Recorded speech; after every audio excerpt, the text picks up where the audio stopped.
गुफ्तगू हमें ज्वाइन कर रहे हैं सैयद मोहम्मद अली साहब हैं, सीनियर तजज़ियाकार हैं। आपके वक्त का बहुत शुक्रिया मोहम्मद अली साहब। सारी सूरत हाल से मुतालिक मैं आपका नुक्ता नज़र जानना चाहूँगा। रात गए और अभी तक की जो कार्रवाई की गई है भारत की जानिब से, फिर पाकिस्तान का जो रिस्पॉन्स जो भारी जो नुकसान पहुँचाया है, उस पर मैं आपका नुक्ता नज़र जानना चाहूँगा।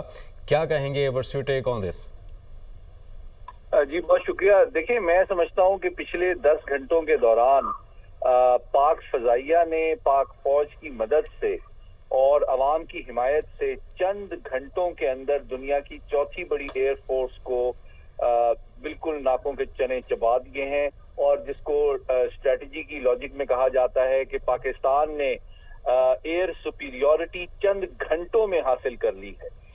दुनिया की चौथी बड़ी एयरफोर्स जो कि जदीद तरीन हथियारों से लैस है। और जिस तरह DGISPR ने कहा कि तकरीबन 70 के करीब जहाज उनके फजा में थे, और हमने बहुत ज्यादा आज भी अपनी महारत के बावजूद, अपनी सलाहियत के बावजूद जबरो तहम्मुल का मुजाहरा किया, वरना बहुत बड़े पैमाने पे हम इनको नुकसान पहुंचा सकते थे।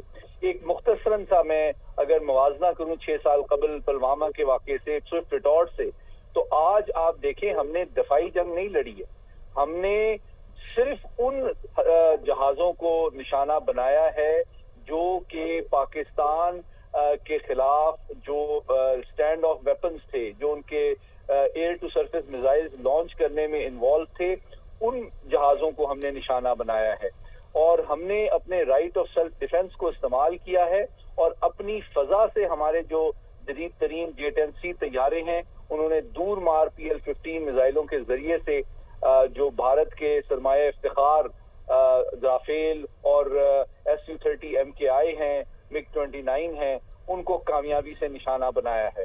ये पाकिस्तान की कोई जवाबी कार्रवाई नहीं है। अभी पाकिस्तान, जिस तरह DGISPR ने कहा, जवाब देने के वक्त, जगह और नौइयत का इंतखाब करेगा, और इसका हक वो महफूज रखता है। और ये आलमी कवानीन, अक़वाम मुत्तहिदा का चार्टर और जेनेवा कन्वेंशन पाकिस्तान को ये हक देता है कि इस अनप्रोवोक्ड यूनिलैटरल इल्लीगल अग्रेशन के अगेंस्ट हमारी जो सॉवरेनिटी और टेरिटोरियल इंटेग्रिटी को जो वायलेट किया गया है, उसके खिलाफ हम किस नौइयत का कब और कहां जवाब देंगे, ये हमारा सॉवरेन राइट है।